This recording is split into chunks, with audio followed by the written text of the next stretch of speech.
தமிழகத்தை ஆண்டு கொண்டிருக்கக்கூடிய எல்லா வகையிலும் தோல்வியை கொடுக்கக்கூடிய திராவிட முன்னேற்ற கழகத்துடைய அரசாங்கம் தன்னுடைய தோல்விகளை மறைக்க வேண்டும் என்பதற்காக மத்திய அரசாங்கத்தின் மீது பல்வேறு பொய்யான தவறான குற்றச்சாட்டுகளை கூறியிருக்கிறார். எத்தனை தவறான பொய்யான குற்றச்சாட்டுகளை இவர்கள் கூறினாலும் கூட இன்றைக்கு தமிழகத்தில் இருக்கக்கூடிய மக்கள் பாரத பிரதமர் நரேந்திர மோடியின் பக்கம் நிற்பதற்கு தயாராக இருக்கிறார்கள் என்பதை உணர்த்தக்கூடிய வகையில இன்றைக்கு தமிழகத்திலே பல்வேறு நிகழ்வுகள் நடைபெற்றுக் கொண்டிருக்கின்றன. இன்றைக்கு தமிழகம் முழுவதும் மக்களை சந்திப்பதற்காக பயணம் மேற்கொண்டிருக்கக்கூடிய மரியாதைக்குரிய எங்களுடைய தலைவர் அண்ணன் நயினா நாகேந்திரன் அவர்களுடைய பயணம் ஒவ்வொரு நாளும் எழுச்சியை நோக்கி சென்று கொண்டிருக்கிறது. அவருக்கு கிடைத்துக் கொண்டிருக்கக்கூடிய ஆதரவு, அங்கே வரக்கூடியவர்களிடம் இருக்கக்கூடிய உற்சாகத்தை பார்க்கின்ற பொழுது கண்டிப்பாக இந்த திராவிட முன்னேற்ற கழக திறனற்ற அரசாங்கம் 2026 தேர்தலில் தோற்கடிக்கப்பட்டு தேசிய ஜனநாயக கூட்டணியுடைய ஆட்சி வளரும் என்பதில் எந்த விதமான மாற்றம் கிடையாது. இன்றைக்கு மத்திய அரசாங்கத்தின் மீது தன்னுடைய ஊழல் குற்றச்சாட்டுகளிலிருந்து தன்னை காத்துக் கொள்ள வேண்டும் என்பதற்காகவும் இந்த அரசாங்கத்தினுடைய மக்கள் விரோத நடவடிக்கைகளை மறைக்க வேண்டும் என்பதற்காகவும் பல குற்றச்சாட்டுகளை கூறி வருகின்றார். வாக்காளர் பட்டியல் சேர்க்கக்கூடிய, நீக்கக்கூடிய, திருத்தக்கூடிய பணியை எதிர்ப்பதாக சொல்கின்றார்.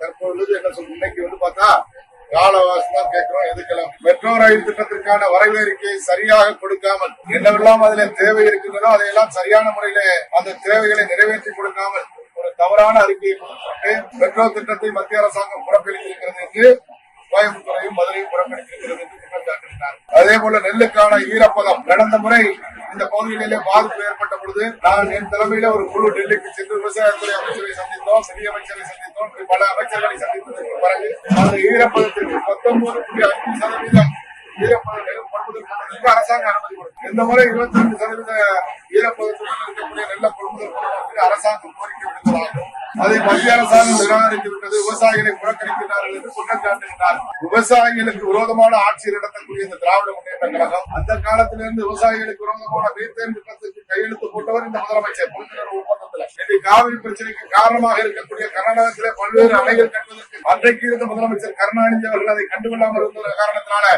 பல்வேறு அணைகள் கட்டப்பட்டது. காவிரி மேலாண்மை ஆணையம் அமைக்கப்பட்டது நரேந்திர மோடி அவருடைய ஆட்சி காலத்தில். எப்பொழுதும் கூட உற்பத்தி செய்யக்கூடிய விவசாய பொருட்களை கொள்முதல் செய்வதற்கான திட்டம் அரசாங்கத்துக்கு கிடையாது. கொள்முதல் செய்து கொண்டு வரப்பட்ட விவசாய பொருட்களை நெல்லை உடனடியே கொள்முதல் அரசாங்கம் பண்ணல. கொள்முதல் செய்யப்பட்ட நெல்லை கூட கொண்டு போய் கிடங்கில் வைக்கிறதுக்கான ஏற்பாடுகள் இல்லை. தேவையான கிடங்குகள் கிடையாது. பொதுவெளியில அது கார்பாய் கூட இல்லாமல் அந்த நெல் மூட்டைகளை அடுக்கி வைத்து அவை முளைத்திருப்பதை நாம் பார்த்திருக்கிறோம். இது மாநில அரசாங்கத்தினுடைய தவறு. விவசாயம் செய்கின்ற பொழுதே எத்தனை ஏக்கர் விவசாயம் செய்திருக்கின்றோம் என்பது மாநில அரசாங்கத்திற்கு தெரியும். எவ்வளவு நெல் விளைச்சல் வரும் என்பது தெரியும். அதில் கொள்முதல் செய்வதற்கான திட்டத்தை மாநில அரசாங்கம் வகுத்திருக்க வேண்டும். டாஸ்மாக் விற்பனை செய்வதற்கான திட்டத்தை வகுக்கக்கூடிய இந்த அரசாங்கம் விவசாயிகளுடைய நெல்லை கொள்முதல் செய்வதற்கான திட்டத்தை வகுக்கவில்லை. அதன் காரணமாக கொள்முதலிலே தாமதம், கொள்முதல் செய்யப்பட்ட பொருட்களை இடங்களில வைப்பதிலே தாமதம், அதை ஏற்றிச் செல்வதற்கு இறக்குவதற்கு போதுமான ஊழியர்கள் கிடையாது. அதற்கு ஒப்பந்தம் கொடுக்கப்பட்ட டிரான்ஸ்போர்ட்ல ஊழல், எல்லா வகையிலும் தவறு செய்திருக்கக்கூடிய திராவிட முன்னேற்ற கழகம் இன்றைக்கு மத்திய அரசாங்கத்தின் மீதும் பாரத பிரதமர் இன்றைக்கு உலகம் போற்றக்கூடிய தலைவராக வாழ்ந்து கொண்டிருக்கக்கூடிய அவருக்கு நிகராக யாரையுமே ஒப்பிட்டு பார்க்க முடியாது. அப்படி ஒரு தேச பணியாற்றி கொண்டிருக்கக்கூடிய ஒரு தலைவருக்கு எதிரான